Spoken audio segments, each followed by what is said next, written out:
Alam mo kung ano real talk? Hindi lahat ng nakapagtapos masasabi mong may pinag-aralan. Kasi kahit anong taas ng kursong tinapos mo, kung wala kang modo at pangit ang tabas ng dila mo, walang makikisama sa'yo. At hindi lahat ng hindi nakapagtapos wala nang mangyayari sa buhay. Mas bilib pa rin ako sa mga taong marunong rumispeto, hindi bastos. Na porket nagkaroon lang ng titulo, akala mo kung sino na.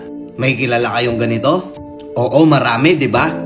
Naakala nila porket may hawak na silang diploma, bida na sila kagad. Pwede na nilang tapak-tapakan yung mga taong hindi nakapagtapos. Hindi naman lahat. Oo, hindi naman lahat, pero maraming ganito, di ba? Minsan nyo bang naririnig to sa paligid nyo? Na may isang taong kaiinisan nyo kasi ang gaspang ng ugali. Tapos gagamitin yung mga linyahan na naturingang may pinag-aralan pero walang modo. Gamit na gamit yung linyang yun, di ba? Kasi oo, totoo. Merong mga tao dito na nakapagtapos, nakapag-aral, akala mo kung sino na. Minamaliit na nila yung mga kasama nilang hindi nakapagtapos. Akala nila bida na sila. Bigyan kita senaryo na madalas nangyayari. Nagkita-kita kayo ng mga kabatch mo noon. Ano purpose kung bakit kayo nagkita-kita? Yabangan ng mga narating sa buhay. Ikaw yung tipo ng tao na hindi nakapagtapos pero may diskarte. Maganda-ganda yung kinikita mo.